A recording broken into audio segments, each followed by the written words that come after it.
اور مفتی صاحب اب میں آپ کی طرف آتا ہوں. میرا آپ سے پہلا سوال یہ ہے کہ روزے کے کیا کیا فوائد ہیں وہ بھی آپ ہمارے ناظرین کو بتائیں. جی مفتی صاحب.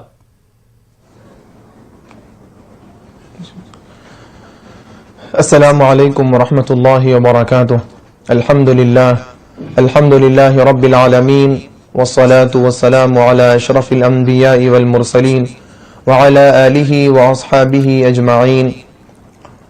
محترم ناظرین کرام، جیسا کہ ہم سب جانتے ہیں کہ یہ عظیم الشان مہینہ رمضان المبارک کا مہینہ ہے، جس مہینے کے متعلق اللہ کے رسول سید المرسلین صلی اللہ علیہ وسلم نے ارشاد فرمایا کہ جب یہ رمضان المبارک کا مہینہ سایہ فگن ہو جاتا ہے تو اللہ رب العزت سرکس شیاطین کو قید فرما دیتے ہیں اور جنت کے دروازے کھول دیے جاتے ہیں.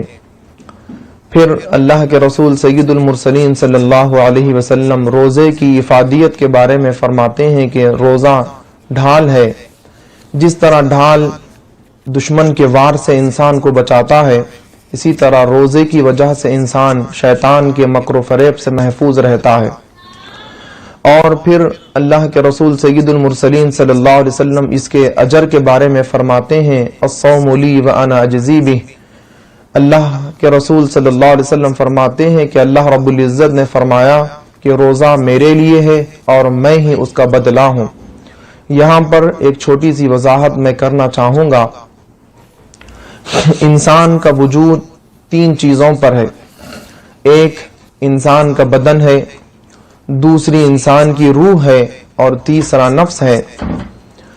نفس انسان کو برائی کا، اللہ کی نافرمانی کا حکم دیتا ہے، اور روح انسان کو اللہ کی اطاعت اور اللہ کی بندگی کی طرف مائل کرتی ہے. اللہ رب العزت نے اس کائنات میں جتنے بھی مخلوق پیدا فرمائے ہیں ان تمام کے لیے رزق کا انتظام فرمایا. جس طرح جسم اپنے وقت مقررات تک زندہ رہنے کے لیے، قائم اور دائم رہنے کے لیے غذا کا محتاج ہے، اسی طرح روح بھی غذا کی محتاج ہے. جسم کی غذا ہم جو 3 ٹائم کھانا کھاتے ہیں، پانی پیتے ہیں، ہمارا کھانا پینا یہ جسم کی غذا ہے. اور روح کی غذا اللہ کی عبادت ہے.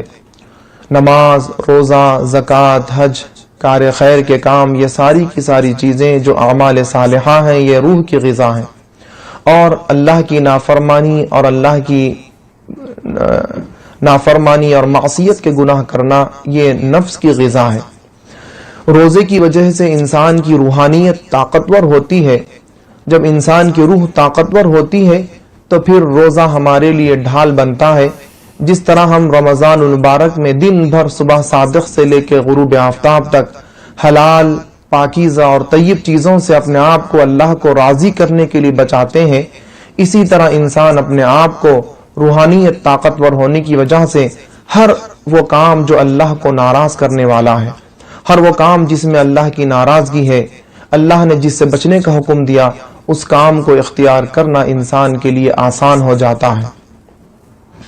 جی بہت بہت شکریہ مفتی سید